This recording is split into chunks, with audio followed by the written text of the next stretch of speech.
Oke, Assalamualaikum warahmatullahi wabarakatuh. Selamat pagi, selamat siang, dan selamat sore, selamat malam semuanya yang ada di kelas ataupun di luar kelas ya. Oke, hari ini kita akan membahas terkait anatomi dasar. Baik teman-teman, mari kita mulai dari dasar dulu. Kita sering dengar kata anatomi kan. Jadi menariknya, kata ini ternyata itu bukan asli bahasa Latin, tapi berasal dari bahasa Yunani kuno. Jadi kata ini terbentuk dari dua bagian, yaitu ada ana, artinya itu memisahkan atau membedah, dan ada tomi atau tomi yang artinya itu memotong. Jadi kalau digabung, anatomi itu secara harfiah itu berarti memotong atau membedah gitu. Jadi memotong atau membedah bagian tubuh untuk mempelajarinya. Kenapa harus memotong? Nah, karena memang pada awalnya ilmu anatomi itu berkembang lewat praktek ya. Jadi lewat praktek membedah tubuh. Dari situlah orang bisa melihat bagaimana organ itu disusun di dalam tubuh manusia.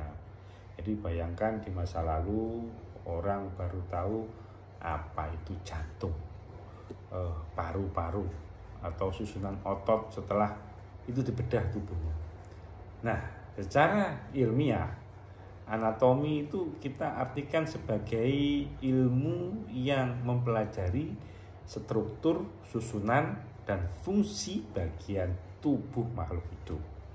Ilmu ini nggak cuma berhenti pada melihat tubuh secara keseluruhan sebenarnya ya, tapi juga bagian-bagian kecilnya. Bahkan hubungan antar bagian satu sama lain. Misalnya begini, kita bisa pelajari bagaimana tulang-tulang tersusun membentuk kerangka. Terus lalu ada lagi otot-otot melekat pada tulang itu. Dan pembuluh darah serta saraf masuk ke dalam otot untuk mendukung fungsinya. Jadi intinya anatomi itu bukan cuma menjawab pertanyaan apa bentuknya, tapi juga bagaimana semuanya saling terhubung. Oke? Jadi biar lebih jelas, coba kita ambil contoh di dunia nyata. Jadi gini, secara ada seorang fisioterapis, misalnya ia nggak cukup hanya tahu. Jadi kalau lutut itu sendi antara tulang paha dan tulang kering.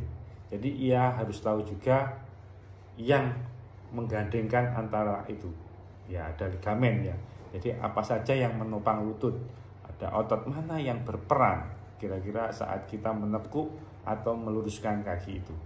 Jadi sampai bagaimana kalau salah satu bagian cedera, apakah itu bisa mengganggu fungsi seluruh lutut? Nah, itu nanti kan kita bahas. Jadi anatomi itu kayak peta jalan ya. Jadi kalau kita ngerti peta tubuh, kita bisa ngerti bagaimana tubuh itu kita bekerja secara keseluruhan. Nah, singkatnya, anatomi merupakan bahasa tubuh manusia. Jadi gitu ya. Ia mengajarkan kita tentang struktur, susunan, sampai fungsinya.